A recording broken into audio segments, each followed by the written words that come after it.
All right, ladies and gentlemen, welcome to another Friday night here on Collectors Assemble Live on ToyQuest101. We got a banger for you guys today because one of my favorite people in the industry is finally on ToyQuest101. Been bugging him for a while now, but man, you know how they get super busy. But I'm just so grateful he's on today because I was telling him backstage, man, that, obviously, we review a lot of statues here and a lot of it comes from him, his work and stuff. And, man, until I started really digging into doing my homework, I realized that I've had so much stuff of his from years and years and years ago that I didn't even know it was his in my house. And I can't wait to bring that up because he's been a big part of our lives here at Toy Quest 101. Surprisingly, but his work is epic, man. And I can't wait to talk about it. We got a couple people joining us here today on the panel. We got Aaron, as always. Aaron, what's up, man? What's up, bro? Thanks for having me. Of course, bro. Anything new with you, man? Not really. Just looking forward to these releases. Yeah. Before the storm starts brewing in. All right. You better be saving that money. Believe me, I am. All right, man. We got Jerry. Jerry, what's up, dude? How's everything? Hey, what's going on? Thanks for having me. Just been super busy. I know it's the season, bro. It's starting to get busy. Holidays are here, so that means everything's gonna be, flash sales here and there. But I'm excited, man. And of course, we're gonna have a couple people join us in a little bit. They're just finishing up their shows as always. But yeah, man. So without further ado, I see everybody in the chat. So what's up to everybody? Thank you for being on. But let's get our guest out, guys. This guy has been, like I said before, man, he's been around forever. He's done work with Sideshow, with statues, with Mondo, with 6-scale, with just figures and toys and comics. I mean, you name it. I'm so surprised and the long list of credentials that this guy has. And his work just shows for it, man. It's just great. But without further ado, ladies and gentlemen, one of my favorites, Joe Allard, is in the building. Joe, thank you so much for being on, buddy. Thank you, Miguel. Thanks for that kind intro. You're making me feel old, man. Stop it. I appreciate it, though. Thank you, brother. Yeah, you're welcome, man. Finally, man. Stoked. Let's go, man. Yeah, man, we got a lot to talk about. But like I mentioned before, man, a lot of stuff that we're going to go through today of yours. I got a couple samples of ours from my personal collection here, which we'll eventually talk about. But for those who might not know you, Joe, do you mind just, telling us a little bit about yourself? No, not at all, man. I'll give you the Cliff Notes version because, like you mentioned, there's a lot of it. Started my career coloring comic books, actually, for Marvel and Malibu Comics. I'm not sure who remembers Malibu from the 90s. They were pretty popular. I think they were third or fourth comic book company at the time. So I colored comics for them. I originally wanted to draw comics. I wanted to be basically Todd McFarlane. I wanted to sit at home in my underwear and draw superheroes all day, basically. So I got my foot in the door as a colorist. And then at a certain point, Marvel closed down the coloring house that I was working at. And everybody started looking for animation jobs because we had experience in Photoshop and that sort of thing. And it was like, super competition. So I started looking elsewhere and I found out about a gig at a company called Applause. They were pretty big back in the day. They started with like plush and like novelty toys and kids' cups and straws and stuff like that. But then they started to get into more high-end collectibles and they were looking for somebody to design Star Wars, Marvel, like all the stuff that I loved. And so I took a chance and I applied for a designer position. I had all my portfolio showing, character art, turnarounds, all this stuff that was meant for comics, but a lot of it translated to toys. And a great creative director, Leslie, there, saw something in me and saw that I could, I'd make a good designer. So she gave me the gig and it changed my life. It changed my trajectory from wanting to do comics to wanting to work in toys and collectibles. I remember the first time something I designed came out physical, I got to hold it in my hand. And that was just like mind blowing. Being a toy kid my whole life, playing with Star Wars and Masters of the Universe and all that stuff, just to design something that somebody else was going to collect or play with, was just super cool. So I put my comic aspirations aside and I just focused on toys. And I worked at Applause for about three to 4 years. And one of the highlights there was I was promoted to creative manager and lead designer on episode 1. Episode 1 came around. Nice. And, for a longtime Star Wars fan who never thought, like most of us, we were ever going to see Star Wars again, all of a sudden to have a new Star Wars movie coming out and then to be able to work on it was just, to this day, it's one of the highlights of my career, even as long ago as it was 24, 25 years ago or whatever, it was just the best. And I designed, about 3/4 of the stuff. And then I art directed the rest of it. I was flying to Skywalker Ranch every couple of weeks for approval meetings. And that was just mind blowing. I was young at the time. So it was just, I was a giddy little schoolboy. Happy. And then after that I worked at another place full time. It was kind of like a think tank where we did a lot of kids meal toys, fast food premiums and stuff like that, McDonald's, Taco Bell. Nice. And then at a certain point they were downsizing and they laid a bunch of people off and I was a casualty. And then my instinct was, crap, I got bills to pay, I got to find a full-time job. But I started getting in all this freelance work. And so I decided, what? This is what I've always wanted to do. I wanted to work from home, in my underwear, drawing superheroes. So I stopped looking for a full-time job and I just started to try and get more freelance work. I was like, I'll ride this wave of freelance gigs as long as it lasts. I didn't expect it to last 20 plus years. And so far, knock on wood, it's still working. I'm still independent, still freelance, and I've had the pleasure to work for, just like you said, so many freaking companies that I admire. And, it was just still a dream doing what I do. So that's it. Past 20 something years, been freelancing and working for everybody that you mentioned and just having a blast. Dude, it's pretty awesome. And before we continue, brother cousin, thank you for joining us, bud. Hey, I'm so happy to be here. Thank you so much for having me tonight. This is a pleasure. And Joe, just a fan of your work, man. What's up, man? Thank you so much. Pleasure to meet you too. Likewise, brother. Absolutely. Fan of your work, man. Appreciate it. Well, dude, listen, so amazing, right? How you get to hear somebody's journey through the industry. And a lot of times you see some things that are unexpected come to life, but it opens up other doors. And luckily for you, man, like I said, I mentioned it earlier on the show that, obviously we review these things and a lot of your stuff I have, and I know it's yours, and me and you constantly, keep in communication. I hit you up here and there, tag you on stuff, and we absolutely love a lot of your designs. But it wasn't until I started like really digging in, like I mentioned before, some of the things that from years ago that I didn't even know was yours. Like I got the main statues from like the past couple years, but man, I started like when me and Ileana started, I was like, man, this is Joe Allard stuff. So I want to show you a couple of things. I want to see. Yeah, let's see it, man. Could remember some of these. So the first thing I want to show is this. Oh shit! Yeah. So for those who don't know, yep. The Darth Maul cookie jar. That's right. That's right. Yeah, totally, man. Do you remember when this came out? Oh yeah, man. It was part of that episode 1 stuff that I talking about. It was one of the biggest promotions or programs that Applause did, and I think I managed about like 90 products because they just went all in. Everybody was like Star Wars. I'm going to say 99, right? Yeah, it says Applause. It says Applause. Yeah, exactly. Yep. That was one of the like 80 to 90 products that I was, creative director over for Applause. And that guy has a story too, man. That guy went through so much crazy hassle, from, I remember the factory wanted, his tattoo marks on his face. The factory wanted to add scribe lines. I'm sure you've seen like some characters for tattoo faces will have like the scribe lines in their face. Yeah. I didn't want to do it. I'm like, that's going to look stupid that large. I don't want to have like I wanted it to be realistic. Right. And I had a fight with the engineers and I had a fight with China to get them to figure out a way to do it without scribing the lines in there for the painters to follow. And like everybody was against me. And then I went to Lucasfilm. I'm like, guys, I don't want to do this. And they're like, all right, we'll back you and we'll tell them that they can't do scribe lines. Hell yeah. I'll give you the weight that you need so you can get it done. And magically, as soon as Lucasfilm said no, then they figured out a way to do it.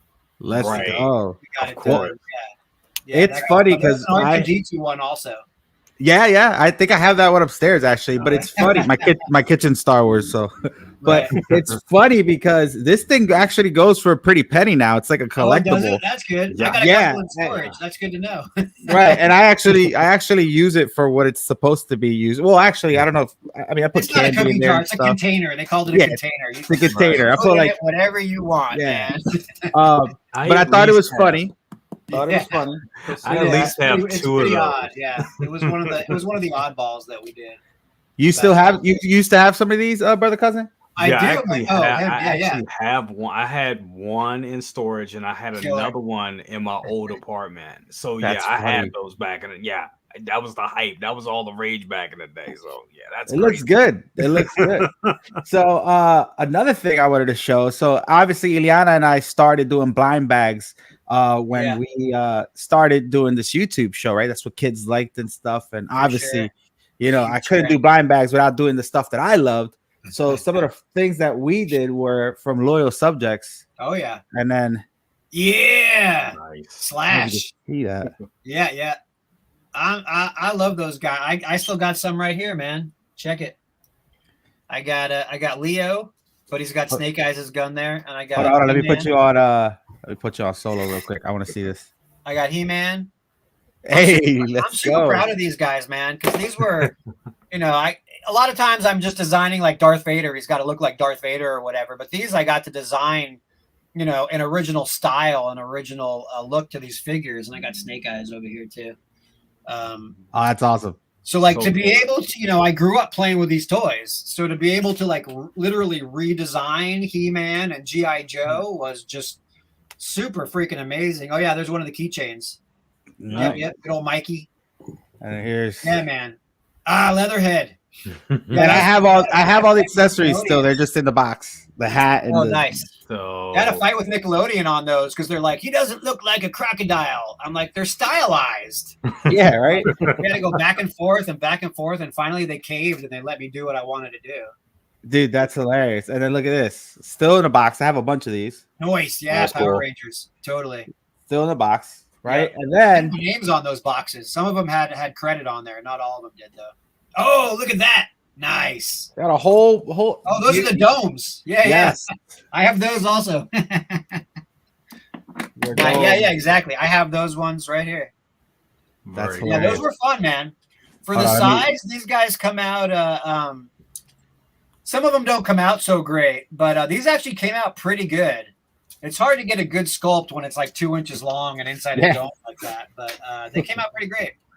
Yeah, but these domes are fun because you can stack them and stuff. But these are like things that I enjoy doing with my daughter, and of course, you had your favorite characters: G.I. Joe, TMNT, Power Rangers, and I'm pretty sure I have a ton more because I have boxes of these things left from years ago that we haven't even done. I'm sure we'll unbox them one day. We'll get bored and do them, but they're awesome. Man, thanks. That's cool. But now I want to kind of move into modern times, a little bit more modern time. The big boy toys. All right. Because and we'll start with I'm gonna show you guys some in-hand stuff, and then eventually we'll go on to some pictures and stuff because I downloaded a bunch of pictures, obviously. But matter of fact, let's go with the pictures first. So let's do this. I'm gonna go ahead and we're gonna share screen here. Let's go with the pictures first, and then we'll go with the more modern stuff. So I'm gonna go ahead and we are going to take a look at some of the stuff that obviously I did not pull up. I don't know why. Hold on. Sorry. Wait, I did pull up. Okay. This is what happens when I do everything. It's like, all right, here we go. Boom. So this is some stuff from Sideshow. A little bit of mixer stuff here. So talk to me about this one. Man, I could talk about this one for hours. Another dream job, man. This was an amazing opportunity. Sideshow, for the longest time, Lucasfilm wouldn't let anybody do anything that wasn't in the films. And then at a certain point, Sideshow, because they were Sideshow, got the rights to do what first started out being called between the scenes. It was like things that you knew happened in the Star Wars universe, but you never saw. Mm-hmm. So Tom, the creative director at Sideshow, had this idea. This was his idea for everybody wanted to know what was Obi-Wan doing between episode 1 or episode 3 and episode 4. Long period, 18 years there of adventures that Obi-Wan was going on, and nobody knew. Now because there was a Disney Plus show, which we'll talk about in a minute. But back then when we did this, we had free reign to do whatever we want. Oh, wow. Tom came up with this idea of Obi-Wan hadn't settled down in his hut yet that you see in A New Hope. And he was just wandering the sands of Tatooine, as kind of like a hobo, He's like, he described him as just a nomad with a huge backpack on, with like a bunch of, memorabilia and stuff that he gathered from his adventures over the years. And that was kind of like, that was my creative brief on like what to flow with or what to go with. And so then it was up to me to come up with the pose and to choose to design his costume and to pick all the stuff on his backpack. Mm-hmm. And like, for a lifelong Star Wars fan, that was just, I was a kid in a candy store, man. I was in heaven. So, I watched A New Hope a million times and zoomed into Ben's hut, and I was like looking at stuff that Ben had on the walls and all over the place in his hut to like, what can I take from the movie and put on his backpack? And then we took the Clone Wars armor and put that on there and just came up with, we were trying to tell a story. What's he been doing for 18 years? Obviously, he's going to run into some Tusken Raiders, so we threw some Tusken Raider weapons on there. He's obviously got Anakin's lightsaber on him because he's going to give that to Luke later on, so I threw that in there. Dude, it looks so good. Yeah. If you guys have seen that scene from Return of the Jedi, it's a deleted scene where they're in the sandstorm, and they're all wearing goggles. You can find it online, but there's a deleted scene where after Han Solo gets saved, they're like trying to get to the Falcon to leave Tatooine, and there's a sandstorm. So they all have like scarves around their head, and they're all wearing goggles. So I'm like, let's put the goggles on Obi-Wan Kenobi. He's cruising around Tatooine. He's going to get caught in a sandstorm. Let's give him some goggles. So just kind of a mix match of different things, just basically to tell a story like Sideshow does so well. It was all about telling the story of what he did for 18 years. And these were really popular. I got a couple people in the chat saying they were like, "Oh man, he did those." I'm not sure if anybody on the panel used to have these, but there's more. There's so much. There's Darth Maul here. Oh yes, Cyborg Maul. Yep. Mm-hmm. He was. This was even before he showed up. He later showed up in Clone Wars, the animated series with his robot legs. But this was just based on the comic. He made a comic book appearance with the robot legs first, and we were inspired by that. So that's where this came from. That's awesome. That's funny. That's a photo from my old studio. Oh, was it? Yeah. When I had much cooler stuff behind me all over the place. But these are 6 scale, right? This was 6 scale. Yeah. So the Mythos statue that you just showed, super popular, as you mentioned. And then several years later, we got the okay to do a 6 scale figure based on that statue that I designed. Yeah. So it was a fun gig to translate everything I did for the statue over to 6 scale. Wow. And, basically just taking the same thing, the outfit that I designed, the sleeveless robe, the boots wraps, the fingerless gloves, the goggles, the backpack. We just translated it all into 6 scale. And then the amazing sculptors and cut and sew artists went to town to make his killer outfit, for the action figure. Yeah. And then this, I'm sure you guys know, this was used as reference. Did you guys watch the Obi-Wan Disney Plus series? Oh yeah, absolutely. Yes. So that's the costume that he wears. Mm-hmm. And if you watch the behind the scenes on Disney Plus, they have this figure on their desk. Yep. And it's like, that's awesome. They weren't just inspired by it. They used that costume. If you look at Obi-Wan's final outfit in that Disney Plus series, he's wearing that. Everything except the backpack. Like, because he was riding the Eopie. So like all that stuff's on the Eopie instead. But the sleeveless robe, the boot wraps, the fingerless gloves, the goggles, it's all there, man. And I don't know if Sideshow knew it was going to happen, but I didn't know it was going to happen. So I was just watching the show as a fan. And then freaking Obi-Wan, Ewan McGregor walks out in the last episode wearing that outfit. And I just, I crap my pants. I was like, that's awesome. I was a little schoolboy, like squealing like a little girl, like, oh my God, that's my outfit. Holy crap.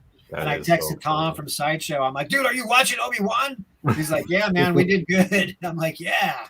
So that's like, this was like a fanboy dream. Like, it was cool to play around in the Star Wars universe and to be creative, but then to see it influence the actual Star Wars universe and become canon within the show was, you know, still blows me away. Still probably one of my favorite gigs of all time was, and in fact, I have him right here as well.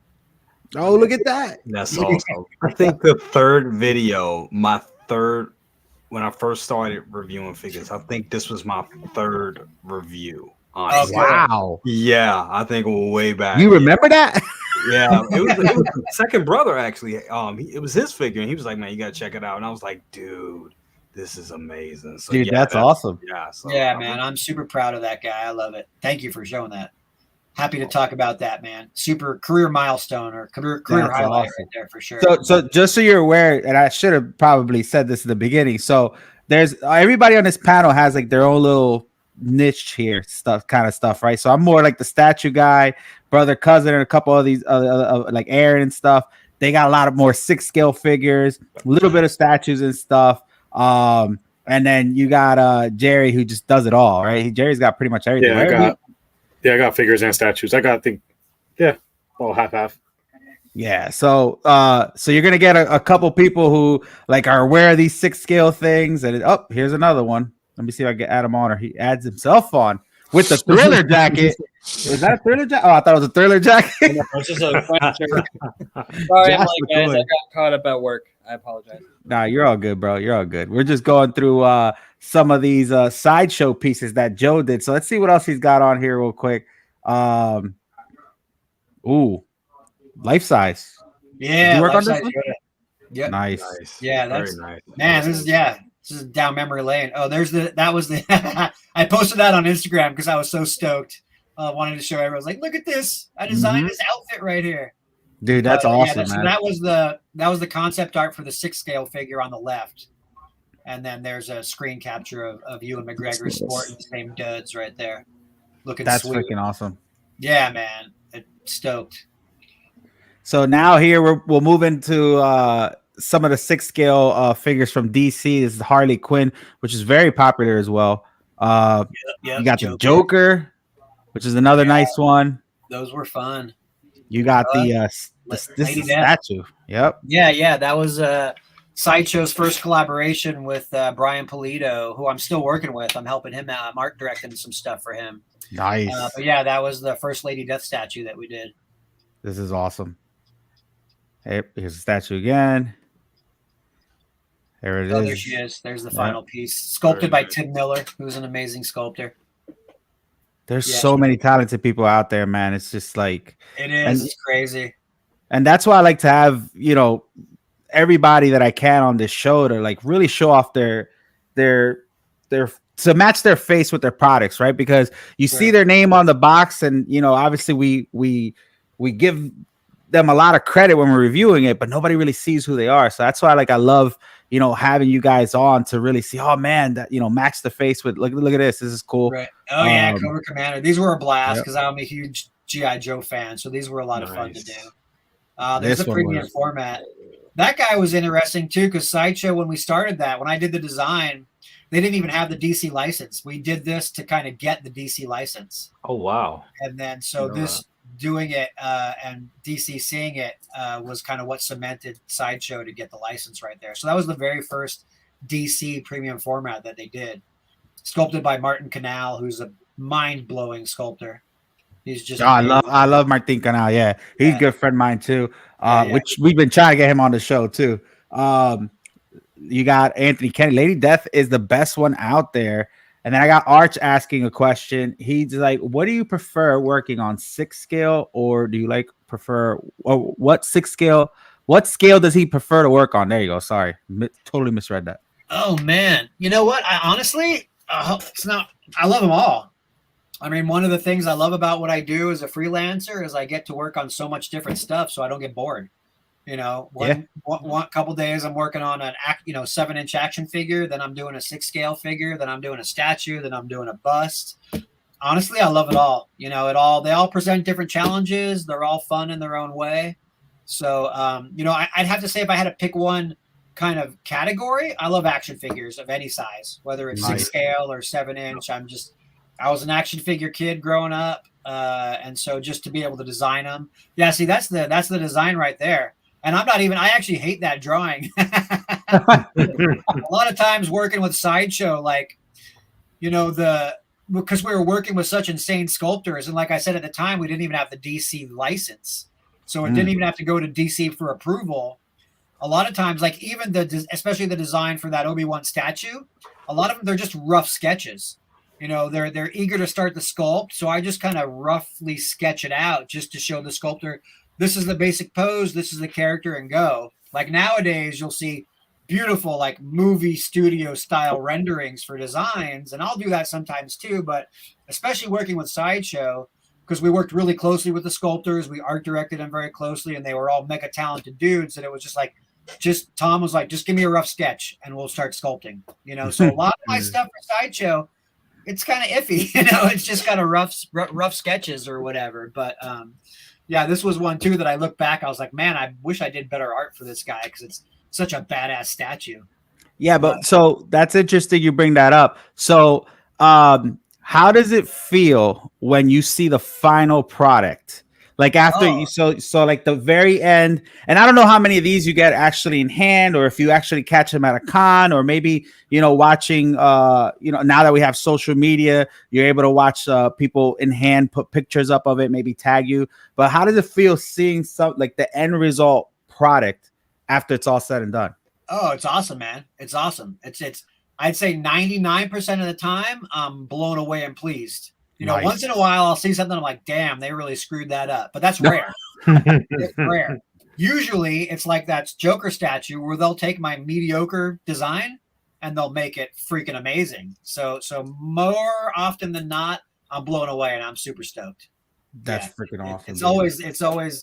It's like Christmas. I'll see if I'm art directing, sometimes some of this stuff other people art direct, some of it I get to art direct myself. So I'll get emails from the sculptors, like updates, like here's where I'm at. And it's like, I was teasing my buddy Paul years ago. It's like, dude, it's like Christmas. Every time I get an email from you, it's like open up a present at Christmas, because it's just, I get to see my drawings come to life. And, the sculptors, they make my stuff better. You know what I mean?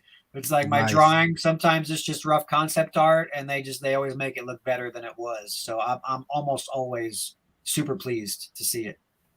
Dude, that's awesome. Here, another question here. Let's see. Does he have a favorite piece he worked on? Oof.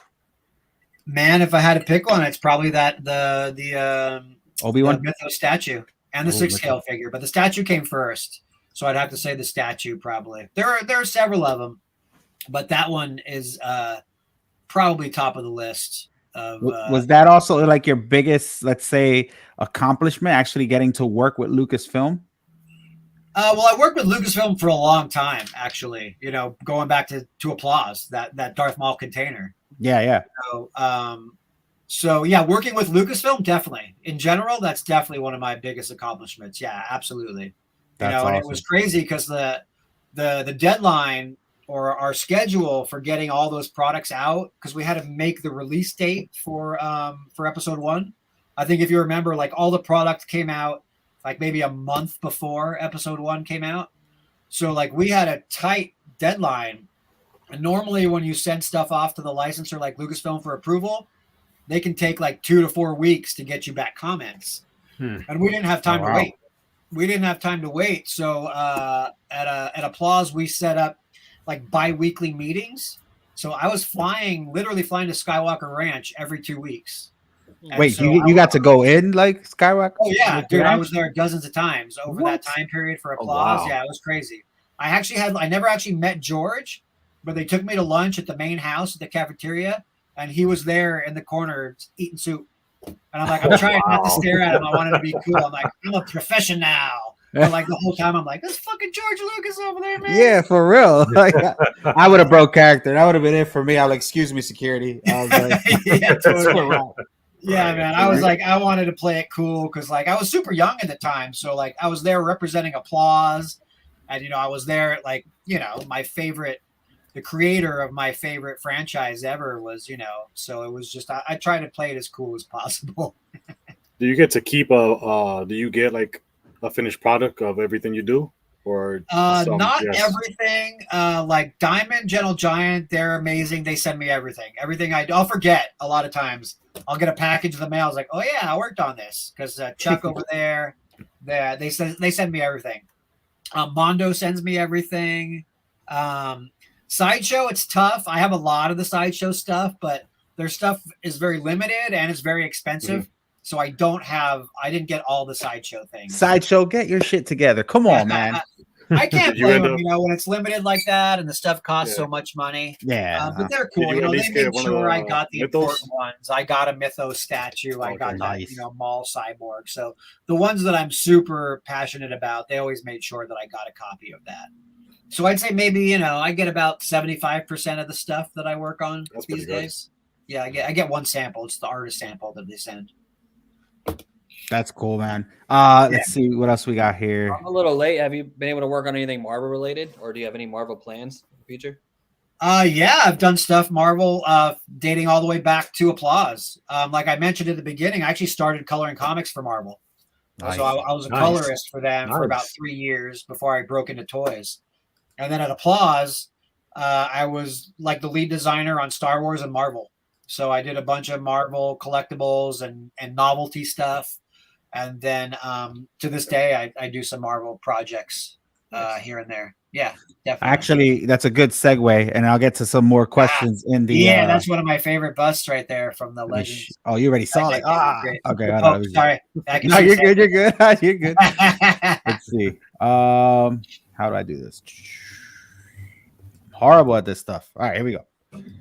Boom. Yeah, that's nice. Dude, I love this. Hold on. How do I get back to this thing? Hold on. Oh, wow. That's amazing. There we go.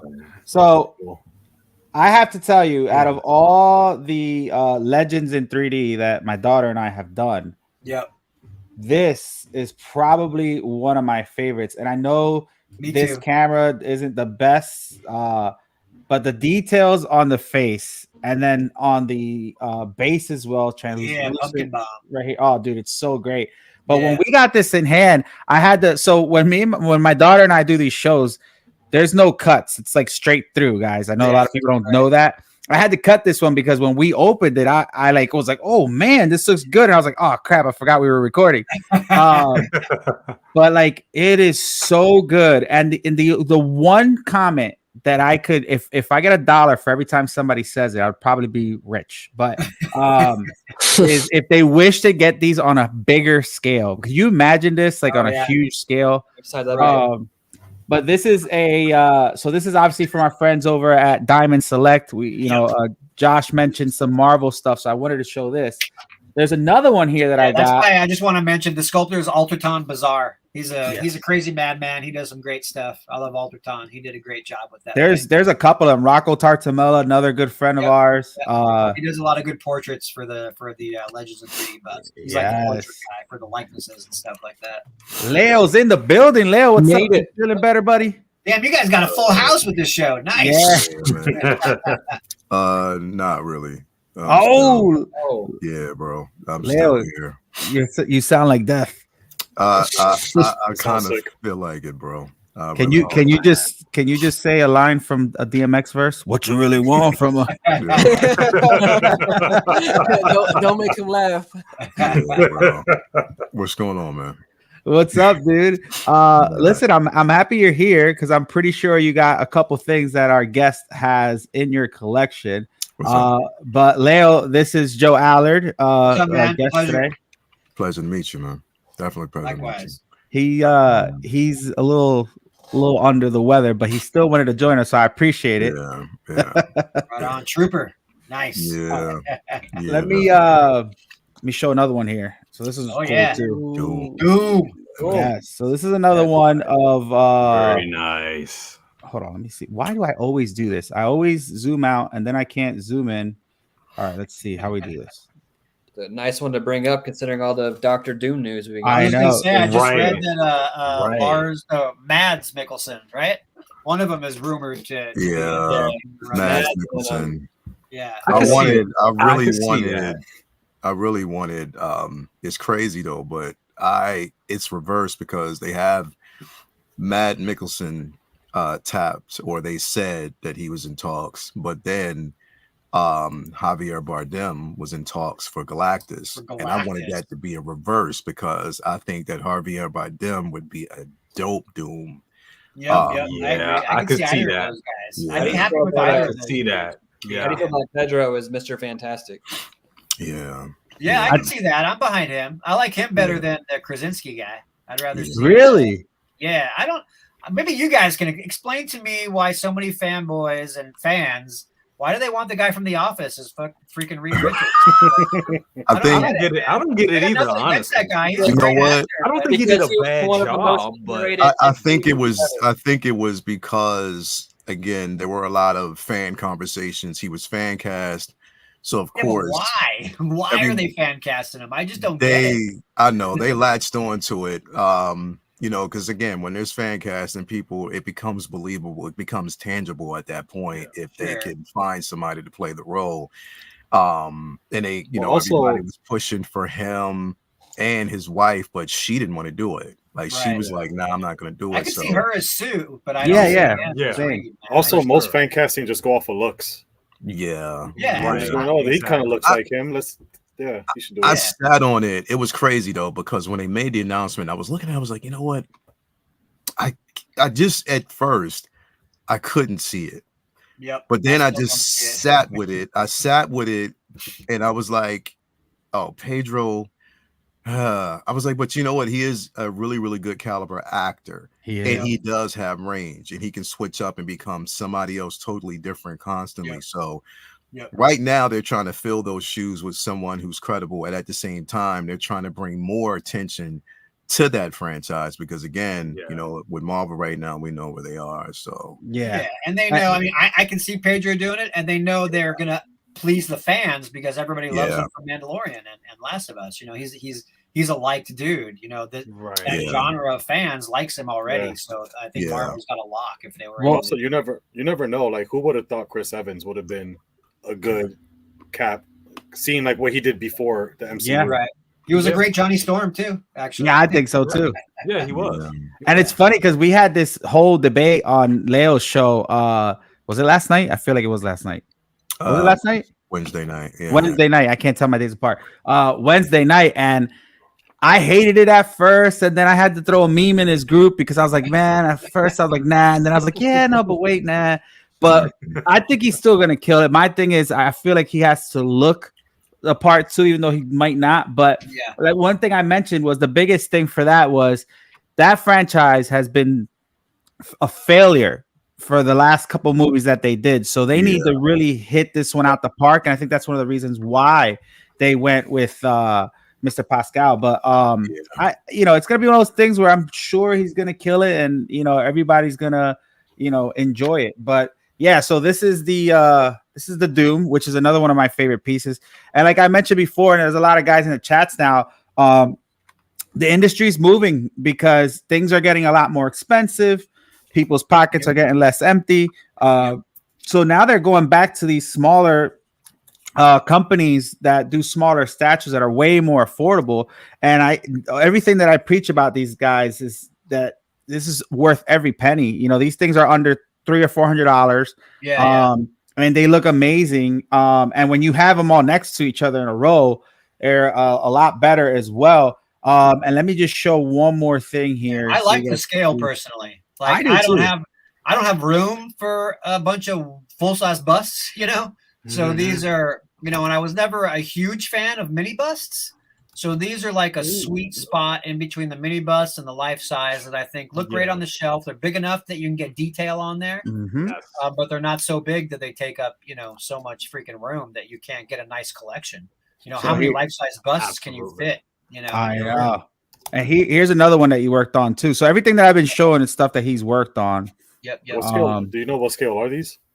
They're supposed to be half scale. There's been chatter that they might not exactly be half scale, but it's close enough.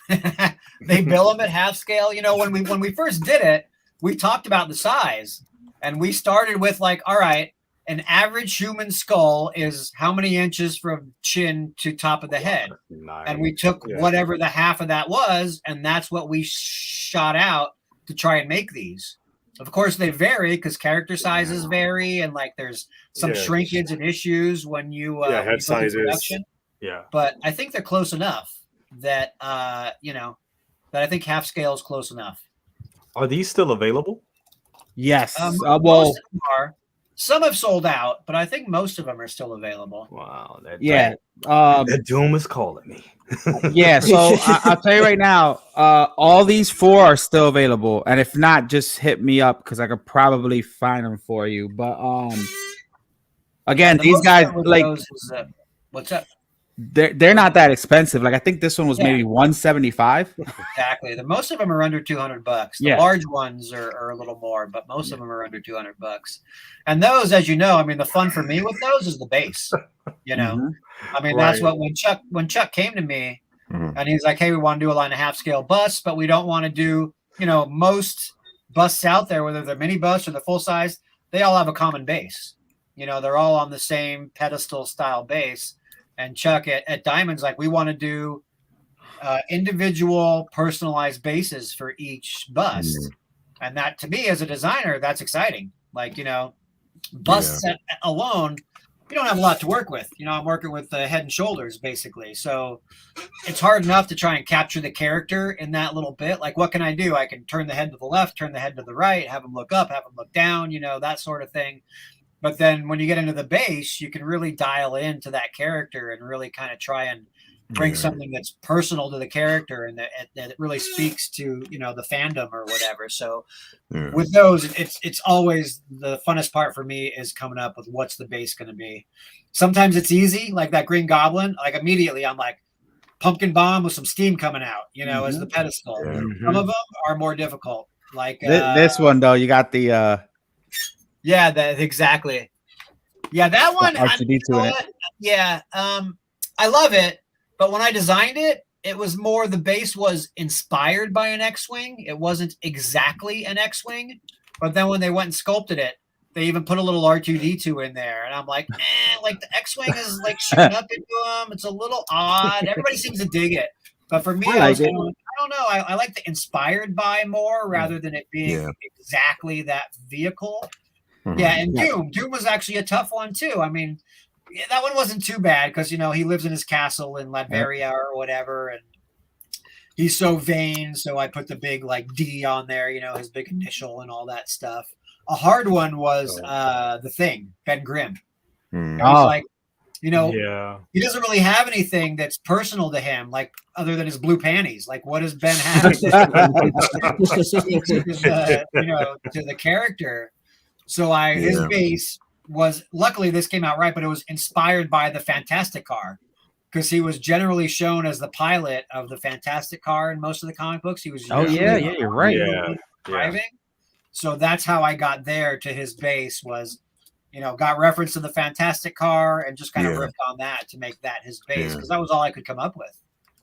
Some of them are challenging, some of them are easy, some of them are really challenging where I got to go around and around and around and until I finally figure out what it is that speaks to that character. Nice, dude. Like well, I'm gonna show some pictures of those too, but let me get to some of these questions in the chats before we I get bombarded here. Let's see. Is there a character? Here we go. Is there a character that you would have loved to do that you haven't yet?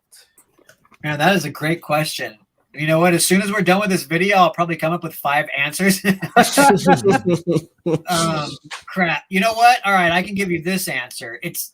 I had an answer until this past year, and now that dream has come to fruition. Ooh. So I'm in addition to loving all geekdom and all this stuff we're talking about, I'm also a huge Quentin Tarantino fan. Okay. And one of my favorite movies is True Romance. It's just, nice. If you guys haven't seen that movie, do yourself a favor and go see that movie. It was his first script that he sold. I think he sold True Romance and Reservoir Dogs at the same time, and he could only direct one. So he directed Reservoir Dogs, and then Tony Scott directed True Romance. But I love that movie. And over the years, both Sideshow and Diamond, I kept pitching like, hey, let's do some True Romance. Let's, this and that, like whatever piece type. And everybody's like, no, that's not going to sell. They'll do Pulp Fiction, but True Romance was too obscure. Yeah. And then my buddy Jerry Macaluso, who's running Syndicate Collectibles now, a new company, he hit me up last year. He's like, "Hey, you have any interest in designing true romance action figures?" I'm like, "What?" Oh wow! He's like, don't tease me, man. I was like, I do. And so they had the license, and I got to design some action figures for True Romance. So that's freaking awesome. Until about a year ago, that was my answer. Now I'm gonna have to come up with another answer. But hey, I'm pretty stoked. They'll be coming out next year from Syndicate Collectibles, and they debuted them at Comic-Con this last year. They were on display. That is awesome. So nice. That was a dream project that actually came about that I was super stoked about.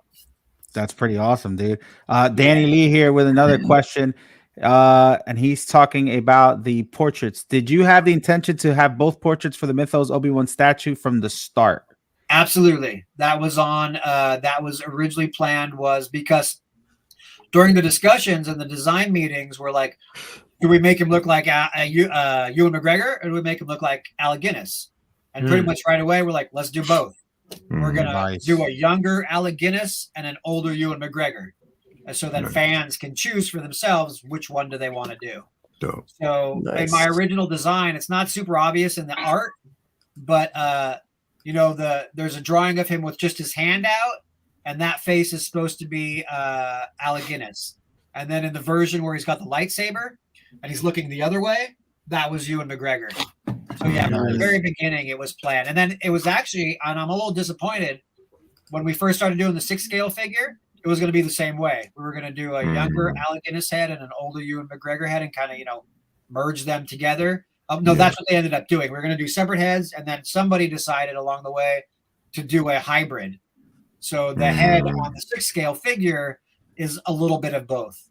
The sculptor looked at reference of both Alec Guinness and Ewan McGregor. And Ewan, That's like you can tell between like the jawline from here, the nose and everything that they kind of like merged. Exactly. It's cool. It looks great, but I would have loved to if they went the statue route and if they had given both heads for 2 head sculpts. That would have definitely been crazy, man. Yep. Yeah, you got some people here. Danny Lee, love that you guys went that direction. We got Steve saying the original Mythos Obi-Wan statue is my #1 grail item. I got into collecting too late, but so happy to have the 6 scale in my collection. Yeah, awesome. So. And then here's another one saying, sorry, I'm late. I'm a huge fan of your work for the Loyal Subjects TMT mini line. Killer. Thank you. Yeah, dude, that was so much fun to work on, man. Yeah. Let's see what other it's fun to be able to stylize stuff, Oh, here we go. Bonehead, was there ever a piece you struggled with but ultimately brought the best out of you? That's a good question. You homies are coming up with good questions. I know, man. Wow. Struggled with. Crap. I don't know. Let me think about this one. I don't know, man. I'll think about that. We'll come back to that. All right, cool. Renz, I want that Dr. Doom. Everybody wants this Dr. Doom from me. Oh, he says he wants Miguel as everybody. Everybody wants. That's what he says. Oh, I want Miguel as Dr. Doom. Dude, I would play. Listen, one of my dreams would just kill me off in like a movie or something. Like that's all I want. I don't want to be. Just get me in there for me and Ileana to do like something for Deadpool or anything. Just kill me off. Something. That would be a dream. So if you want me as Dr. Doom, crazy. Pedro Pascal, you better be ready because I'm coming after you, son. I have a question for you, man. Do you ever like once you've released a piece, once it's dropped, and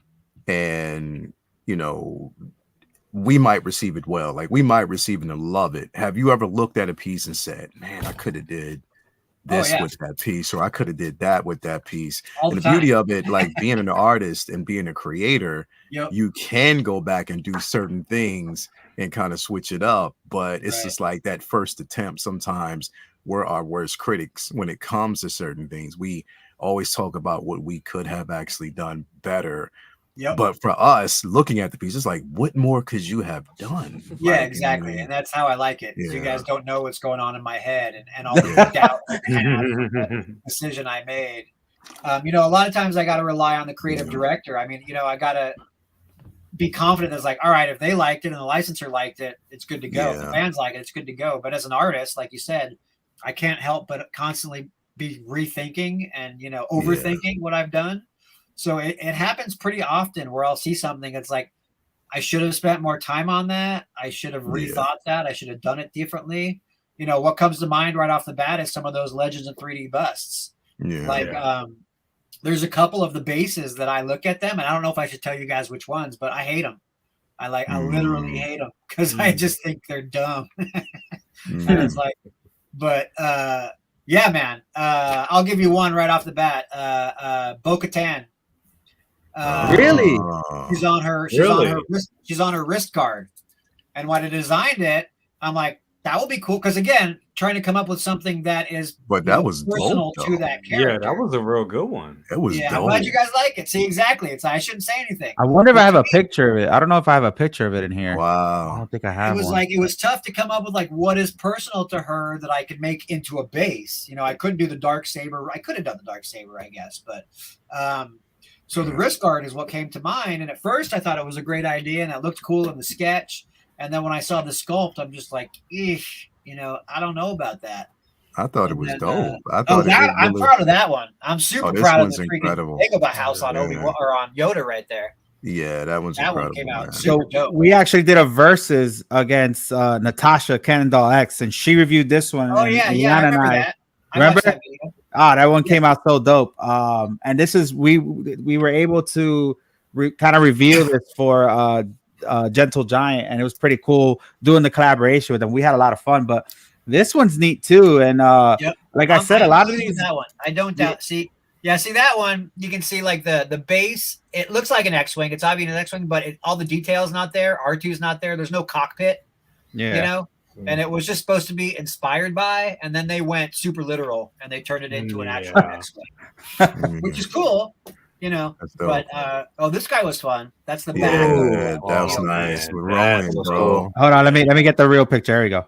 There you go. That's amazing, bro. So I should be getting this one soon. But I can't wait for this one. Love this. That looks great. Wow. That was a blast. And that one too, it was like, you know, you want to come up with something personal for the turtle, but it's like he's got everything really that's personal already on him from his weapons and his brother's weapons and all that stuff. So obviously they come from the sewers. Everybody knows that. So I wanted to do the sewer base, but then I still wanted to make it personal. So on the back side there, if you show the back again, if you read the story in the comics, that's Splinter's. I think that's Splinter's diary, right? Or that's somebody's going. Is Splinter's diary? Cool. Yeah. So I wanted to hide that in the background as kind of like an Easter egg for people to find and put it around, just to make it a little more personal and emotional for the character and the collector and stuff like that. So it's fun to like. I like when you can like kind of hide stuff in the base where it's not super obvious, but then you turn it around and you're like, oh crap, there's that. You know, the crow. I was super proud of the crow bust. I don't know if you guys saw the Brandon Lee crow bust that came out. It was also that was a nice one too. Yeah. Yeah, and in that one too, if you look on the back under his shoulders, there's a crow sculpted under there. That like not everybody notices, but it's back there. It's like kind of blends from the base up into under his. Under his shoulders there. Yeah, we got a Tusken Raider, and his base was based on a gaffy stick. Yeah, there's Yoda. And if you see there, like that's sometimes when they go to sculpt, they change stuff. And I that was one time I was not pleased. I actually had some of my friends come to me and they're like, your drawing has so much more life and character than the Yoda, because they just made him face forward. Yeah, I when I saw, it's funny, I saw this and I never said anything because I didn't want to get anybody mad, but I probably would have thought this one looked way better because it gave emotion, you know. Exactly. So why do they? So you turn in an interpretation of what of your piece. I mean, this is basically your art, your depiction of the character based on your vision. Right. So why? I mean, do they ever like even changing it? Do they even consult with you before they do it, or they just do it? Nope. And on these, like if I'm art directing, I have a say. And I can make sure that it keeps the design intent from the beginning to the end. But and sometimes Chuck lets me art direct these busts. Yeah. But on most of them, I'm not art directing. So I'm so they'll just change it. I turn it in and either whoever is art directing it changes it, or maybe Lucasfilm will want to change it. Like even that Stormtrooper, I actually originally had him looking to the side a little bit, and Lucasfilm was like, Stormtrooper makes more sense like front and center, and I actually agreed with that. Okay, so really quick, my philosophy on these busts is I don't like busts as much when they're just front and center. That's boring to me. Okay, because it's a character. He's at attention. For a Stormtrooper, it makes perfect sense because they're at attention. That's fine. But for most characters, even Luke, you know, and especially the ones that are in a helmet, you know, the Stormtroopers or Vader. It's like I want people to know. You want to convey some emotion with these characters. Yeah, exactly. And I want people to know that it's a character in there. It's not just the armor. Because there's a lot of collectibles out there where it's just the helmet. You know, you're collecting helmets or you're collecting the armor. Right. I want it to be obvious that it's not the armor, it's the character in the armor. So by giving a tilt to the head or a turn or something like that, especially the ones where you can't do a facial expression, creates motion. It's really important to me that there is some body language there. You know, there is a tilt, there is a turn, there's a shoulder, you know, his shoulders cocked or something like that. So every time I approach these, if you look at most of them, I'd say 90% of them, they all have a turn to the head. He's looking to the left. Down, it's old school here. That's nice. Yeah, those were fun. That's definitely nice. Do you ever get like people who submit requests to you and stuff like that? Like, yo, would you do something like this, that, or you know, do you ever get people to? Oh yeah, sometimes people ask like, are you ever going to do this character or ever do that character? Unfortunately, I don't get this. I usually don't get a say in what characters are done. You know, I was going to say an assignment from the company or whatever that says, hey, we're doing Batman the Animated Series, you know, that sort of thing. I can go to Chuck and say, hey, it'd be cool if we did this. But that's all I can do. I can make a suggestion, you know. Just a suggestion. I was going to say, because if you know, I would love to actually see if you did a Miguel's head with him holding his finger out. I knew you were going to say something. You know, like how he does in his videos. He always does like that. You know what I mean? If you just have his head and he'll do something like that, like just have his finger. I knew it was coming on top. Yeah, I knew it was coming. You and Harrison Ford, I think. Harrison Ford's famous for the finger, right? Yeah, right. I mean, I can't say make Jerry's beard because that's already perfect. You know? Thank you. All right, here we go. Here's another question. If you went horror, which character would you do? Freddy, Jason, Leatherface, ... Ooh, just out of those? I think he meant he's just giving examples. Maybe it would be anything. Man, I'd love to see a Freddy. That would be crazy. Yeah, the only thing about those is they've all been done to death, pretty much. I have done a Jason. Yeah. I designed, and a Freddy. I did Freddy and Jason for Sideshow years ago. You know, I'm a big fan of. I guess this is horror. I love the Lost Boys. That's a property I haven't done yet.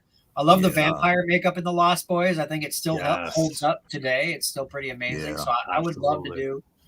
Like the Kiefer Sutherland vampire from Lost Boys. I think that would be pretty bitchin'. That'd be really cool. Yeah, that would be incredible. Oh, I love this comment. I love these interviews. Makes me want to get these pieces more once we get to know the man behind the curtain. And I mentioned that earlier, man. Like, you know, one thing is mentioning him on, you know, when we're doing reviews or, you know, reading that name off the box, but you know, something I want to do on this show, aside from bringing companies on and artists and all that, celebrities, is just get to know these amazing, talented people behind the things that we collect and behind the things that we love and talk about and base our shows off of. So again, really appreciate you being on, man. This is we cool. Appreciate it, man. I appreciate it because for a long time, you know, we were just nobodies, like in the dark, right? Like I feel like, you know, and then it was like my buddy. I think the first company, you guys remember Art Asylum? Absolutely. Had a lot of it. I think they were one of the first that started putting credits on the package and like naming the artists and the sculptors that were involved, you know, and then other people started to follow suit and started to put credit on the packaging, or at least like Sideshow will credit us on the website. Diamond. It's funny. Everything I get credited on all of the Diamond stuff except Star Wars. Yeah, I was just about to say that. I've asked Chuck about that, and it's a Lucasfilm thing. For some reason, Lucasfilm won't allow them to put the credit on the package for us. That's crazy. which is they just want all the credit. Like that's crazy. Come on, man. Like everybody knows you're great. Give somebody else a space. You know what I mean? It's kind of weird. I don't get it. But I think with them, they want to, because if like from reviewing their stuff, and you guys could probably attest to this, like even the boxes are all like they're all the same. They got they're the same. They're all black uniform, and gray uniform. Box. Doesn't matter what company. Yeah. Sometimes what they'll basically do is like add, like they're starting to add the strips around it now, depending on what you collect. But even still, like I mean, it's it's not as dynamic as it could be. Like it's not as innovative. It's just a constant thing where it's always the same. You know what I mean? So, but I do kind of like that they do that because it's cool, but it's just like certain figures. It's like, especially if it's a figure that's a bit more dynamic. I mean, they're starting like it's always the art box, but once you open the art box and they'll have like the art display there, like they do a lot of that. It's cool, but definitely just get some more credit, man. Like, I know. Let me bring these up now. This is gonna excite you guys a little bit more because this is from Mondo, some newer stuff here, and a lot of things that everybody kind of likes on this panel as well. I have several pictures here, but here's Merman, right? This older one. Oh yeah, he was a lot of fun. It was a good collaboration with Brock, who was the creative director at one time. Now it's Hector and Peter, but when they first started, it was Brock. Magneto, yep, that was fun. This just recently came out. I wanted one of these so bad, man. Just he came out great. Merman was a lot of fun. Like everything's great, but like these guys, my job is make it look as much like the cartoon as possible. Same with Omega Red right there. With Merman, I wanted this one too. It was like an original interpretation. So I got to like restylize. It's not just he doesn't look like he does exactly in the cartoon or in the comics. Or the old toys. We kind of ripped on that and we enhanced it. So like those jobs when I can be more creative, those are more fun, for me. Yeah. Because I get to flex. You get like creative rights, right? Yeah, definitely. And this is a blast too. But again, it's just translating the 2D art or the cartoon into 3D basically. Look at that. Mondo does a great job with these, man. Hector and Peter and all the sculptors involved, they just kill it with these every time. They're doing so good. Yeah, we got to get them on here too. But I have I ordered the Wolverine that just came out, where he's just Logan, and then I have the original Wolverine that came in the box that he's laying down in the bed. And, I'm good friends with Cal Dodd, so Cal Dodd autographed it for us. And killer! Yeah. And he came on the show, and I had Eric and Julia come on, and we revealed it for them. They'd never seen him in person, so that was pretty cool. Nice. But I love these. I wanted the Magneto, I wanted the Omega Red, but at the time the budget just couldn't fit it at the time. But these are nice, man. Stuff is fun, and I did some newer stuff. Oh, there's the Batman right there. Yeah. P-Rock has a lot of these in his collection. Yeah, another guy that's on those Batman ones. Those are so long ago, man. I did those design ages ago. Yeah, there's Merman right there. That's so cool. And he was fun. It was like, what would this creature from the deep be wearing? So we came up with like he'd have these jaws from a shark as like his shoulder pads, and just like coming up with different sea creatures and bones and stuff that we could work into his armor. It was just so much fun. And she was something I did ages ago, long time ago when Brock was the creative director, and she disappeared. Wow. And then they just finally came out with her recently. Oh, wow. Oh, really? I didn't know that. Yeah. Nice. I did her a long time ago, and they changed some things since I did the design. But most of it stuck around. Most of the accessories. Because this was really popular when they actually announced it. Yeah. Hi, bud. Which wasn't too long ago. My cat wants to be on the show, too. Hi, buddy. Oh, yeah. She hears me talking. She thinks I'm talking to her. Wow. Hi. Oh, wow. Sounds like a kid. I know. I kind of got scared. I was like, wait a minute. She's 19 years old, so she's a little cranky. 19 wow. years old. Yeah. Here, you want to be okay? Yeah, let's give her a solo shot here real quick. Hold on. 19. I don't know if you can see her because she's black. You're probably not gonna be able to see her. Say hi. Yeah, she's black, and I'm wearing a black shirt. So let me see if I can solo you out here. There you go. Here we go. Nice. Hi, bud. You're on TV now. He's like, shut up, just give me some food. Word. That's what's up. There you go. That's pretty awesome. So now would you say that you're currently more with Mondo than anybody else, or and Diamond in them, or like what right now? What are your current the most jobs that you're doing with these guys? Yeah, I'd say Mondo, Diamond, and Gentle Giant, which are the same now, of course. Mm-hmm. Super 7 and Syndicate are the 4 or 5 companies that I'm working with constantly, regularly. Nice. This is fairly new too, right? No, that's ancient. That's an older one. Oh yeah, it is. Yeah, those are I think some of the first 6-scale figures that Mondo ever did. That Mondo ever did. Yeah, yep. Long ass time ago.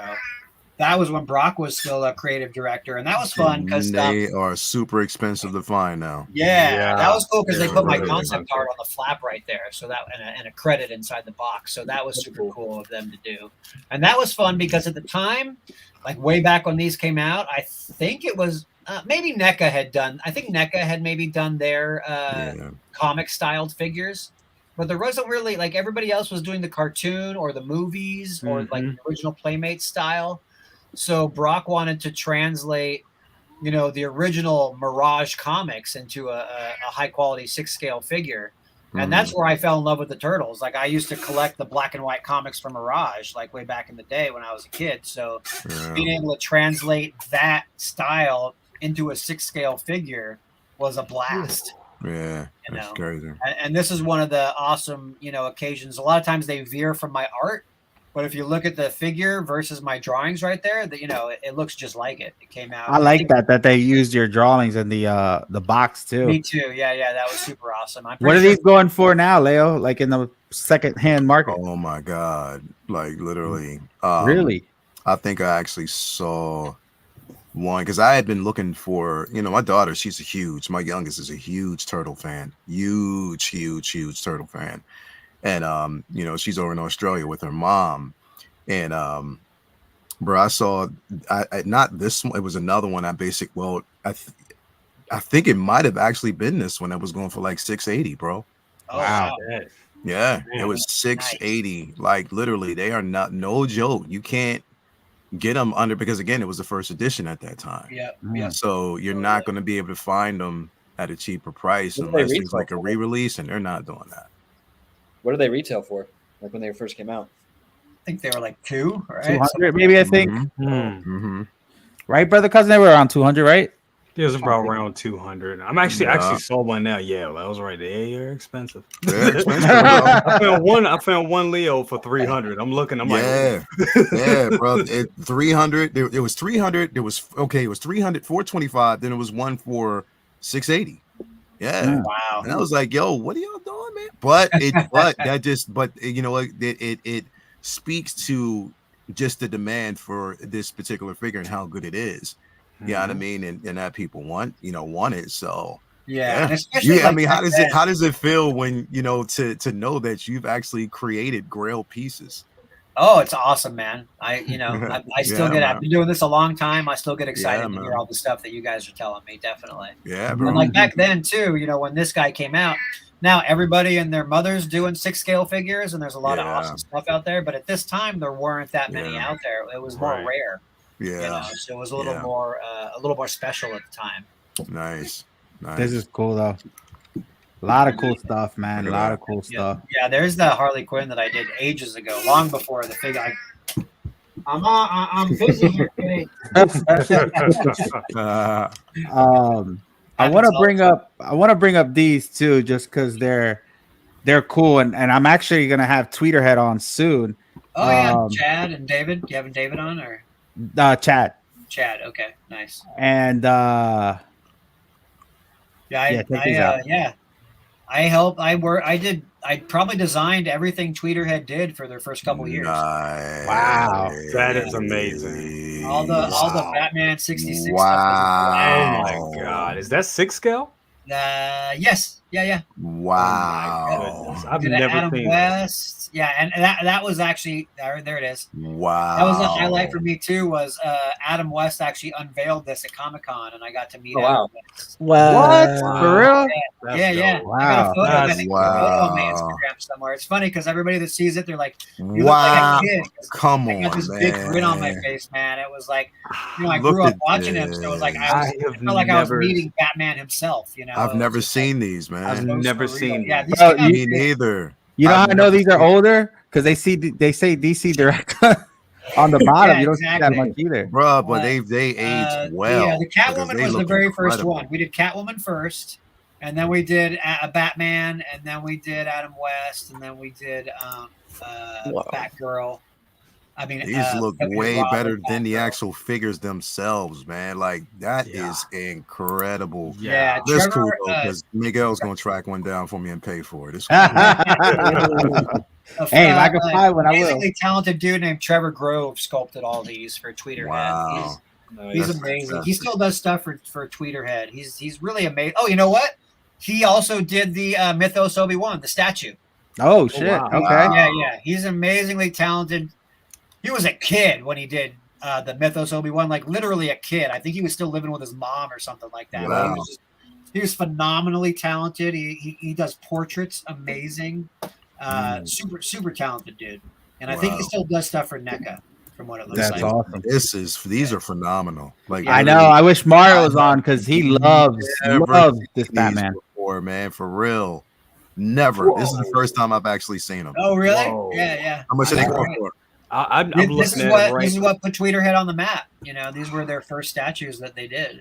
I just seen the Batman, the Adam West Batman one, 400 right now. Jeez. Oof. Oh my god. 400 though? Yeah. I mean, that's not too bad. That's not too bad. Probably about double what it went for. Still, but this is like the back computer and everything. Oh my god. Yeah, Robin had half of the back computer, and then Robin had the other half. So when you put them together, it made a scene with both. Oh my god, these look so good. Oh, man, these guys are gonna go on treasure hunts now.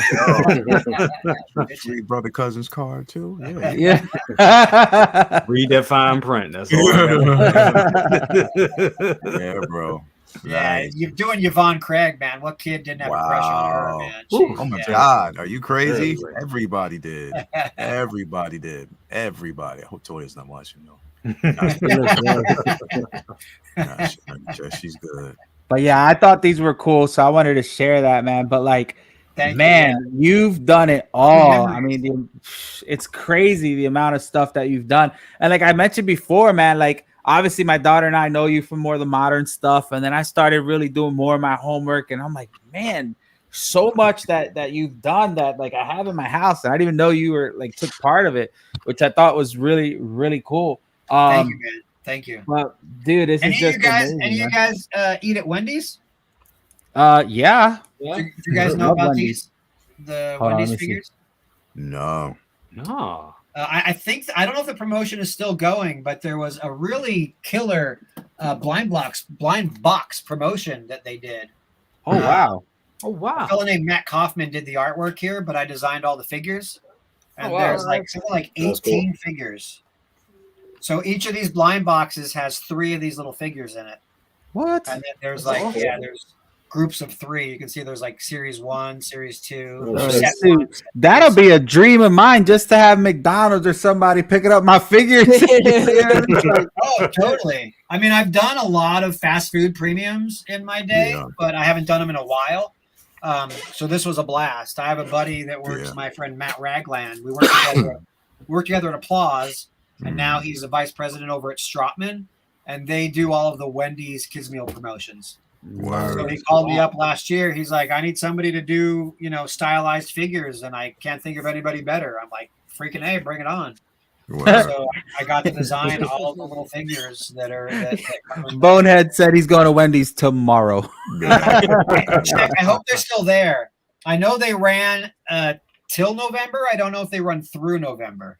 So I hope they're still there. I'm pretty sure I know somebody who works at Wendy's. I'm about to be like, where are all the leftovers at? They seem really popular. Hopefully they're popular enough that they do like a wave 2 or something like that. We'll see. Yeah, because usually the toys always do waves. Like, you know what I mean? Right. I never knew what these had kids meal. Oh hell yeah, bro! Oh yeah, they all do. Everybody does. Oh, I don't McDonald's. got kids. I never know, bro. We did when I was at Applause. I don't know if you guys remember during episode 1, we worked on. So Tricon was a company, and they owned KFC, Taco Bell, and Pizza Hut. Shit. So they hired Applause to do kids meal promotions for all 3 of those restaurants. So we had to come up, like normally when you do a kids meal promotion, you have to come up with like 6 toys for that one restaurant. But we had to come up with 6 toys for each of those 3 restaurants. Oh, wow. And so if you look up episode 1 fast food premiums, you'll see a whole bunch of toys that I worked on also. There was a bunch of us that worked on them. I was just one of the designers, but it was fun. We had meetings with Lucasfilm and with Tricon, and we're like, how do we do all of these? You know, how do we wanted to do different toys at each restaurant. So we basically made each restaurant a planet. So like Pizza Hut was Tatooine, Taco Bell was Coruscant, and KFC was Naboo or something like that. So all those toys were based on that planet or whatever. So there were some really fun toys. But the important question is, I still get kids meals, but my question is, Aaron, do you still get kids meals? He's like, nah, bro. Bro. Aaron, you don't get kids meals? Why are you trying me like that? Aaron's a pimp, bro. He know. No, Aaron's the man, bro. Aaron's got more money than all of us, bro. Aaron got out the car in Brooklyn when I saw him with his dad, bro. These chicks was driving around. Aaron, he's like, yo, calm down, babe. Calm down. Calm down. Keep it moving. I'm talking to my guy right here. Just calm down. Aaron's the man, dude. Aaron's the man. But listen, guys, man. Real quick, before we go, because we got about like 10 more minutes. Yeah. I just want to show off Is this what's happening here? Oh, here it is. Boom. So this is where you could find your portfolio and pretty much everything about you. But why don't you go ahead and plug in your socials and let us know and talk about this for us. Yeah, this is my website. It's just designdevil.com. When I went freelance back in 2002, I started Design Devil. It seemed catchy and it explained what I did, which was design and development. It was like a play on words for design and development. So I came up with the Design Devil. This is my latest website, and I just put a bunch of junk up here. There's stuff going all the way back to like stuff I did for Mattel. This is if you scroll down. I worked in games. Bro, you worked on Fisher Price, son. I was looking at that. I was like, wait a minute. Wow. Way back. Yeah, there's some blast from the past there. There's some Disney like style guide stuff I did. Yep. Little Tykes. That's what I meant. Yep. Look, we all had this. I don't care what y'all say. Hold on, where is it? This was like wow. I had him. Yeah. Yeah. These were premium concepts based on all those classic things. Oh yeah. This is funny. Wow, that is so whole mixture of stuff. Yeah, I spent a lot of time doing retail toys as well. Now I'm mostly collectibles. I do retail toys also, but I kind of went from retail toys and then more heavily into collectibles as the years went on. Snake Plissken? Oh, wow. Yeah, that's a Sideshow 6-scale figure right there. Hell yeah. Oh, this one, right? Yeah. Can you? That's Cobra Commander. Snake Plissken. Can the Russell Crowe. He was. Yeah. Hold on. Eye patch. Come on, Escape from New York, man. Dude, I know. New York, bro. Hold on, let me go back. My man, Kurt Russell, bro. You already know. All right, I'm getting there. Yeah, bro. Just make sure you don't go to that Katie Sackhoff Battlestar Galactica. Yeah, I saw that. I knew you saw that. I knew you saw that. Yeah, I went right there. I knew you saw that. Yeah, my man Kurt Russell, Snake Plissken all day, bro. That's crazy. Escape from New York, bro. If you don't know about that movie, you don't know, bro. That movie was incredible. That's the 6-scale. That's the 6-scale figure, right, Joe? Yeah. Yeah, that's Second Brother has that wonderful figure. Yeah, he came out great, man. Totally. Yeah, bro. Sideshow knows what they're doing. Yeah. And then the only thing we didn't really touch on is the stuff I do for Super 7, which is at the top of this portfolio. Wow. That was so most of the stuff as we're talking about is I do design work as you guys are talking about, but for Super 7 I've been fortunate enough to do the packaging art for their reaction figures. So like that Transformer art right there and the that's dope. Yeah, these were another dream come true because like I grew up with the G.I. Joe card backs with the amazing artwork on there that I used to stare at and try and recreate when I was a kid, and then fortunately, my friend Kyle, they were looking for somebody to do Transformers, and Kyle, who works at Super 7, that is Gen 1 all day. That looks incredible. Jazz. It's so much fun to do that because most of the time, people don't see my artwork; they see the finished project. But with this stuff, my artwork's right on the card. So, bro, listen, if I was in your place, my house would be filled with all my stuff. Like I would have this all over the walls. I swear. I used to. My new setup, I don't have as much room, but I used to. Man, I'd plaster it, and then I get so much stuff. I got a storage unit full of stuff I don't have room for.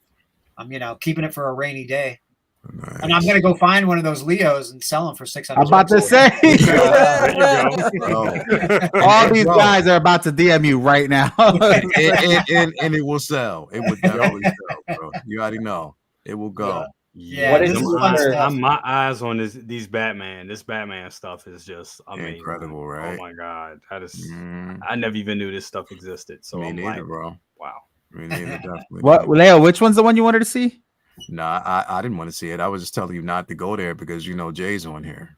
Oh, which one's that one? My eyes may pop out of my head. Katie, is he like Katie Sackhoff? Is that? Oh my god, he's a Katie Sackhoff. Amazing. Katie Sackhoff. Oh, this one. Yeah, there's a joke there somewhere, but I don't think we'll right. Yeah, these were fun. This was some of the last stuff that I did for Art Asylum before they were bought by Diamond. Nice. What did you do for bending the ink machine? My kid's obsessed with that character. I did some keychains for a company that I don't think works. I don't think they exist anymore. I think they were called but there were some figural keychains based on the game. Nice. Yeah, it was fun. Incredible. This looks really good. Art Asylum was a real good company too. I had the Kiss dolls that they had. Oh yeah, dude. Those are Digger's like pride and joy, man. He did a great job. He's still a good buddy of mine. I love Digger. Love those. They were groundbreaking at the time, man. They were awesome. And he invented the mini mates, which Diamond still makes. Right. They started with Art Asylum. Look at this. I actually have. Well, we just saw. I still have the box. The box here. The G.I. Joe box here. These. Let's see. We got Dragon Ball Z. You didn't do it right. Huh? You didn't do it right. Didn't do what? Oh. You pulled the box up, but you didn't do it right. And then I do have, just FYI, you see where it says store right there? I do have some stuff in a store right there if anybody's interested. I don't promote it at all, but at one point I have so much stuff I was trying to unload. So there is a lot of it's the Loyal Subject stuff because I got a lot of samples of those action vinyls. So if anybody's interested, you can click on that store and I was selling like signed figures. I was customizing some of them, and I've got there's some old Applause Star Wars stuff on there. Nice. That's why I brought it up. We promoting here. Look at this. Right on. And then from this page you can get to my Instagram, Facebook, or LinkedIn is on there. Instagram is just at Joe Allard. P-Rock will go crazy over half of this stuff. He loves this stuff. This is like his realm. This is pretty cool. I got a question for Thank you guys, man. I appreciate the exposure. Go ahead, ask away, Aaron.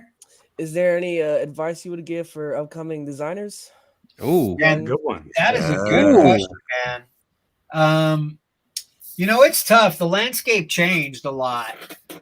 When I got into the toy industry, like I was talking about at the beginning of the show, they didn't care about degrees or anything. Like I just showed the creative director at Applause that I could draw, and that's all she cared about. Now, especially places like Mattel, they want you to have a degree. Now you can actually literally get a degree in toy design. I actually taught. There's a school here in LA called Otis College of Art and Design. And you can go to Otis and you can major in toy design and you can get a degree in toy design. So if you're interested in that and you're in a position to, that's a good place to start is to, to study at the schools. not everybody cares. You know, I think the collectibles companies like Sideshow, Diamond, I don't think they care as much. They just want to see your talent. So my advice there is practice, practice, practice. Just draw all day, every day. You know, copy what you see. I started, you know, when I started drawing as a kid, I was tracing shit, you know, just learning to draw and just being inspired by everything that I played with. So just immerse yourself in whatever you want to do. You know, if it's collectibles, you already live in that world. So just live in that world, practice, study. If you want to get into retail toys like Mattel or Hasbro, they tend to look at, you know, do you have a degree in toy design or at least an art degree? You know, they care about that stuff. Unfortunately, you know, it's great. I've met some amazing, talented people. One of my best friends was one of the first guys that graduated from Otis with a toy design degree. I remember thinking it was silly. I was like, well, you don't need a freaking, you know, degree in toy design. But man, that dude blew me away because he was prepared. Like they taught him not only design, but they taught him business, which is something I had to learn on my own. And I'm still not good at business. I'm terrible at it. Like most artists are not good businessmen. But Otis taught this guy, my friend Jeremy Maddle. He's a big name, bigger than me. He does a lot of urban vinyl and stuff like that.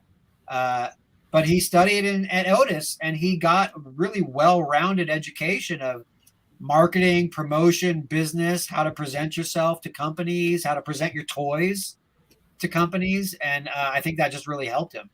So, you know, it depends on where you're looking to land, but, you know, there is a possibility to get an education, but more important than anything is just, you know, your passion and your skills. You know, I'm not the best illustrator out there. There's a lot of guys that can draw circles around me.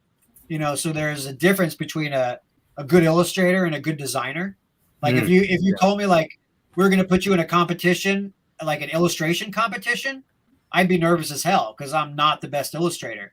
But if you're like, I'm going to put you in a design competition, hell yeah, let's go. Because I'm confident that I'm a good designer.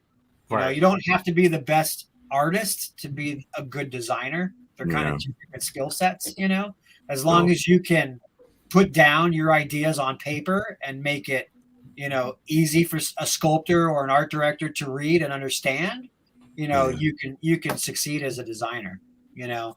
We're about to start a GoFund page for Aaron so he can go get his degree.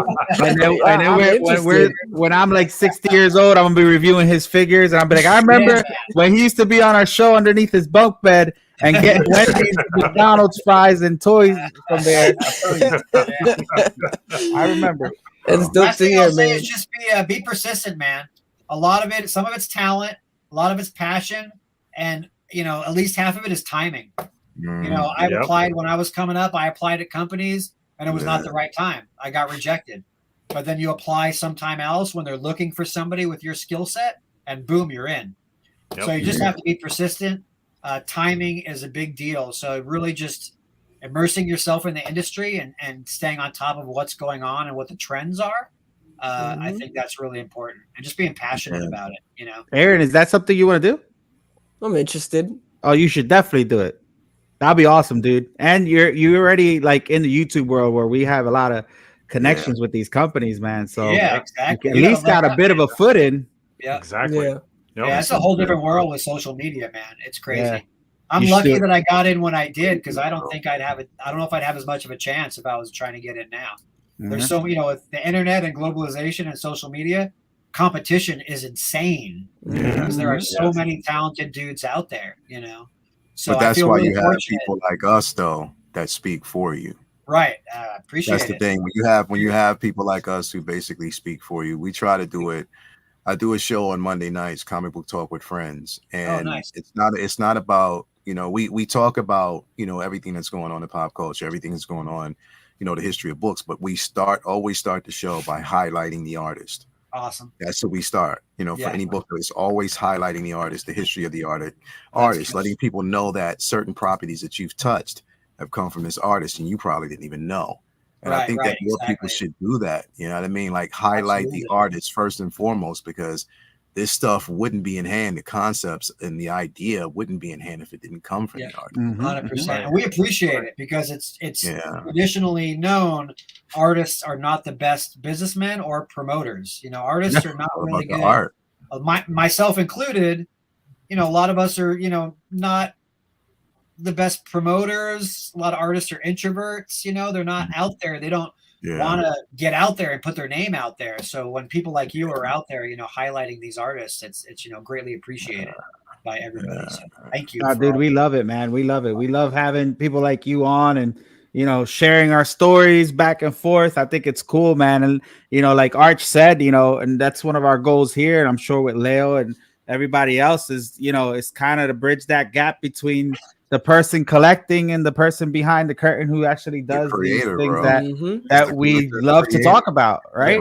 So, but dude, listen, that concludes our show. I really appreciate you being on, Joe. I know me and you are always back and forth and stuff, but I'm so happy you got to come on, man. And me too. You know, thank you for having me. Thank you for being persistent and thank you for being patient.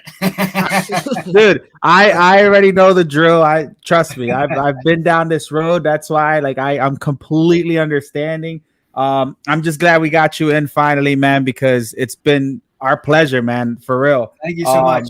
It was a great walk down memory lane, man. It was a great of course. To think about that older stuff and see all that stuff. Oh, by the way, here's your second grade teacher. Welcome, Mrs. Like, no, exactly. Yeah, man, this is awesome. But thank you so much for coming on, guys. You know, you can check him out on the website there on his socials. I mean, we're always promoting him. He's in our Facebook group. I put all his stuff there too. In the bio of the video, all his stuff is there. But yeah, man, thank you so much, Joe. And real quick before we go, let me just go round table to see what these guys got coming up. Josh McCoy, hold on, let me I gotta do something real quick. What's up? Let me just see what I just gotta see this, man. Oh, I want to see your shirt. I thought you had a T-Mobile shirt on. Oh no, I took it off before I got home. All right, see, you knew better. All right.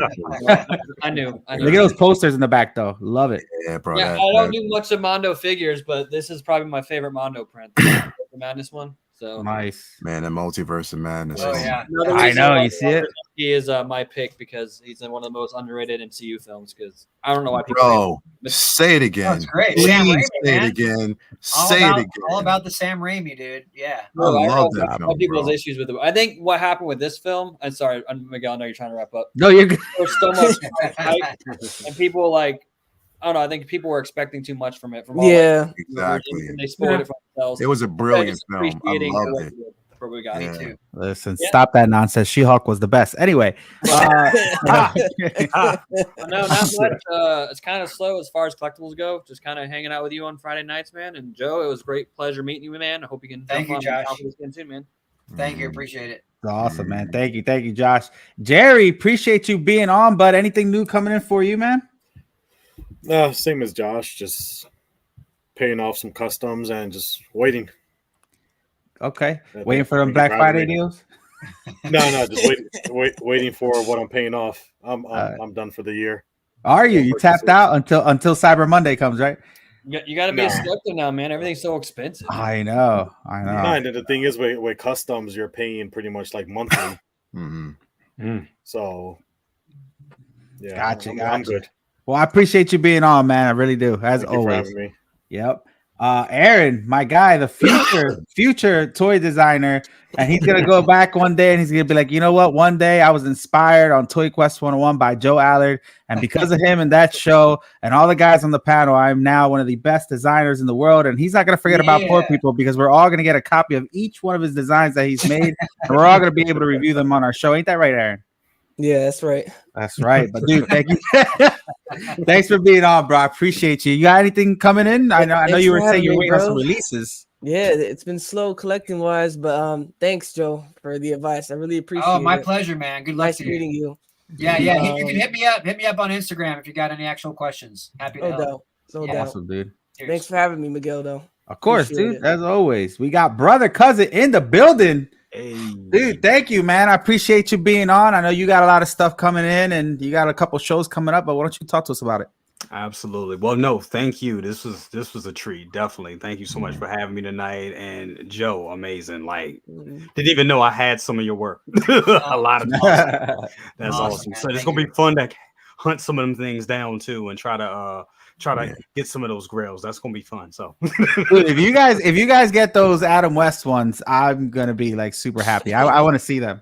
Yeah, I'm kind of bitten by those right now. So I'm looking like right now. It's crazy. But no, thank you so much. It was a pleasure being here, and just like I said, a treat being here with you guys. And Joe, great to meet you. Just amazing. Likewise, man. Thank you. I appreciate it. Absolutely. Got a couple shows. I got this weekend I will be on Anthony's show. Tales from the Dark Side. Mafia. 6 Scale Mafia. And then I'm doing the show again with we premiered it last week. Show with my mom, story time with Mama Cousins. We'll be doing that on Sunday. Real nice show, having my mom on the show and just giving her perspective on things. So that's gonna be great. You're a bold guy, man. If my mom came on here, she listen, my mom would be in the chats half of the time telling shit that she shouldn't be telling y'all. And then you got people like Leo instigating her and shit. I'm like, Mom, stop it. That's why the show was pre-recorded last week. So I'm like, see, you're smart. You're smart. Yeah. I'm like, I don't know if she's ready for live yet, but we'll see. Oh man, my mom will start bringing out pictures of me and like Superman. Oh, I can't. My dad would do the same thing. I got a few of those, man. That's okay. Yeah, that's funny. That's cool though. I'm glad you're doing that with your moms though. Absolutely. Thank you so much. And last but not least, the man that weathered the storm today, because before this he was on his show. But Leo, one of my favorite people in the world, man. I appreciate you being on, bro. I told you didn't have to, and you still came through. It really means a lot, bro. Yeah, I didn't want to leave you like that, bro. You know what I mean? Especially under any type of condition, you would do the same for me. So I appreciate it. Of course. Yeah, what do I got coming up, man? We have Collectors Lounge International on Sunday. So again, that's when we kind of gather around with, pretty much international collectors from pretty much all over. And we just discuss the art, everything that's going on in pop culture as well. Comic book talk with friends on Monday. Of course, we sit around and again, we feature an artist. We talk about the latest in certain runs, what's going on in the cinematic universe. So yeah, Monday's conversation is going to be insane. You already know, bro. You already know. She reposted the story. Yeah, she did, bro. It was crazy because is that Rosario? Yeah.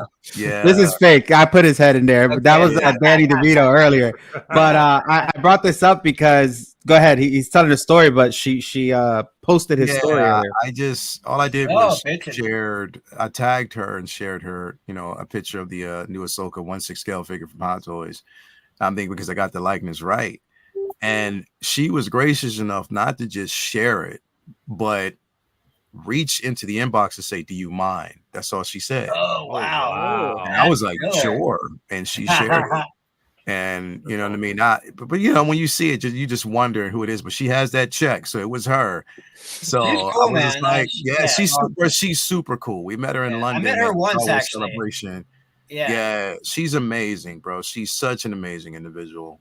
So definitely was a blessing and an honor and very humbling that she did that. But yeah, that's just for now, man. Wait till this voice heals up. I got a brief Rosario story. She asked for my autograph once. What? That's cool. That's wow. I'm friends with her uncle. He's an amazing comic book artist. We had an art gallery show, and a buddy of mine put together with Heavy Metal Magazine, put together like an art book. Okay. Yeah. And so he invited her to the opening or whatever, and she was so cool. She went to all of the artists and went to their page in the book and had them sign their page.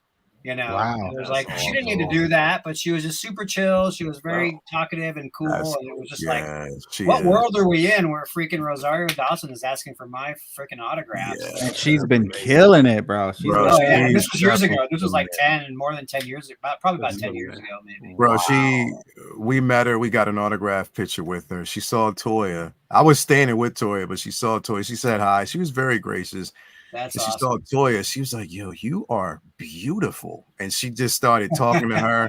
But I told Toya before we walked up, I said, "Watch what's going to happen." I said, "I knew it was going to happen because it always happens," and that's exactly what happened. But she's so humbling.